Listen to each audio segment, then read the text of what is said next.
Hi అండి, నమస్తే. Welcome back to our channel Krishna's vlogs. ఈరోజు ఈ వీడియోలో మా అత్తయ్య చేసిన కొడాయి చేపలతోటి చేపల పులుసు అండి. ఇలా చేశారంటే టేస్ట్ చాలా బాగుంటుంది. ఎటువంటి మసాలాలు యూజ్ చేయకుండా చాలా ఈజీగా ప్రిపేర్ చేశారు.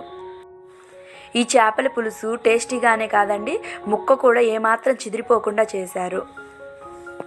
ఈ చేపల పులుసు ప్రిపేర్ చేసుకోవడానికి ముందుగా స్టవ్ వెలిగించుకొని ఒక బాండీని పెట్టుకోండి.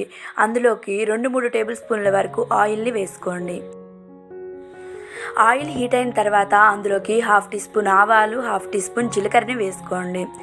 ఇవి వేగిన తర్వాత ఇందులోకి 10-12 వరకు పొట్టు తీసిన వెల్లుల్లిపాయలను వేసుకోండి. ఒక మీడియం సైజ్ ఆనియన్ని ఇలా సన్నగా తరిగి యాడ్ చేసుకోండి. వీటిని 2 నిమిషాల పాటు గరిటెతో కలుపుకుంటూ వేపుకోండి.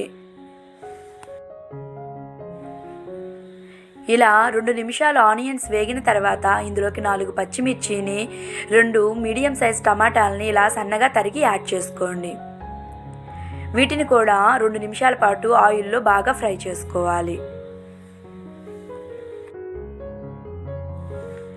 ఇవి వేగిన తర్వాత ఇందులోకి 1 టీ స్పూన్ వరకు అల్లం వెల్లుల్లి పేస్ట్ని వేసుకొని పచ్చివాసన పోయేంత వరకు ఫ్రై చేసుకోండి.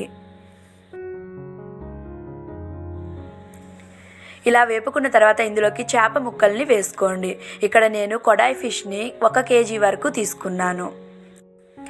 చేప ముక్కల్ని నీట్గా కల్లుప్పు వేసి క్లీన్ చేసుకొని తీసుకోండి. ఎంత బాగా క్లీన్ చేసుకుంటే నీసు వాసన అనేది రాకుండా ఉంటుంది. కొడాయి ఫిష్ అనే కాదండి, ఏ చేప ముక్కలతోటైనా చేపల పులుసు ఇలా చేశారంటే టేస్ట్ చాలా బాగుంటుంది. ఇలా చేప ముక్కల్ని వేసుకున్న తర్వాత ఇందులోకి 1 టీ స్పూన్ వరకు పసుపుని, 1 టేబుల్ స్పూన్ వరకు కల్లుప్పుని వేసుకోండి. 2.5 టీ స్పూన్ల వరకు కారాన్ని కూడా వేసుకోండి. ఇలా పసుపు, ఉప్పు, కారం వేసుకున్న తర్వాత ఈ చేప ముక్కల్ని గరిటెతో కలపకుండా టవల్తో కానీ క్లాత్తో కానీ ఇలా బాండీని పట్టుకొని ఇలా కుదపాలి ముక్కల్ని. ఇప్పుడు ఇందులోకి ఒక పెద్ద నిమ్మపండు సైజ్ అంత చింతపండుని అప్రాక్సిమేట్లీ 50 గ్రాములు ఉంటుందండి, ముందుగా నానబెట్టుకొని దాని రసాన్ని ఇందులోకి తీసుకోవాలి. 300 ml వరకు వాటర్ని పోసుకొని పులుపుని అడ్జస్ట్ చేసుకోండి. పులుసుని పోసుకున్న తర్వాత చేప ముక్కల్ని గరిటెతో కలపకుండా క్లాత్తోనే బాండీని పట్టుకొని రౌండ్గా కుదుపుకొని మళ్ళీ స్టవ్ మీద పెట్టుకోండి. ఈ చేపల పులుసులో ఉప్పు సరిపోకపోతే లాస్ట్లో మళ్ళీ యాడ్ చేసుకోవచ్చు అండి. ఒకేసారి మాత్రం ఎక్కువ యాడ్ చేసుకోకండి, చేపల పులుసులో ఉప్పు చాలా తక్కువ పడుతుంది. ఇప్పుడు ఇందులో వేయించిన ఆవాలు, మెంతులు పౌడర్ని 1/2 టీ స్పూన్ వరకు వేసుకోండి. చేపల పులుసులో ఈ ఫ్లేవర్ చాలా బాగుంటుంది.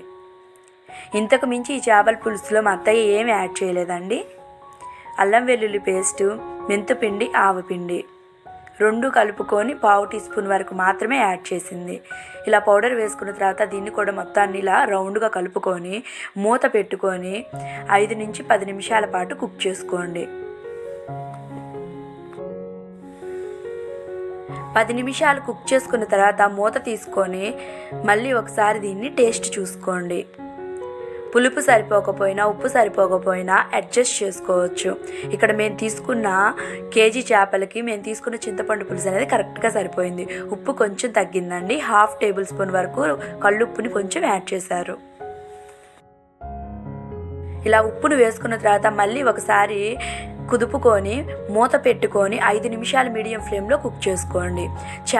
మనకి చేపలు త్వరగా కుక్ అవుతాయి అండి. 10 to 15 మినిట్స్లోనే చేపలు కుక్ అవుతాయి. ఇలా 5 నిమిషాలు కుక్ చేసుకున్న తర్వాత మళ్ళీ ఒకసారి మూత తీసుకొని ఇలా కుదుపుకోవాలి. అంతేనండి, చేపల పులుసు అనేది రెడీ అయ్యింది. సన్నగా తరిగిన కొత్తిమీరని ఇలా పైన చల్లుకొని స్టవ్ ఆఫ్ చేసుకొని సర్వింగ్ బౌల్లోకి తీసుకొని సర్వ్ చేసుకోండి. ఏ చేపల పులుసు అయినా వండిన రోజు కంటే మరుసటి రోజుకి టేస్ట్ చాలా బాగుంటుందండి. చూడండి, ముక్కలు ఇక్కడ ఏమాత్రం చెదరకుండా పర్ఫెక్ట్గా చేపల పులుసు అనేది రెడీ అయ్యింది. ఈ రెసిపీ కనుక మీకు నచ్చినట్లయితే ఒక లైక్ చేసి మన ఛానల్ని సబ్స్క్రైబ్ చేసుకోండి. Thank you for watching.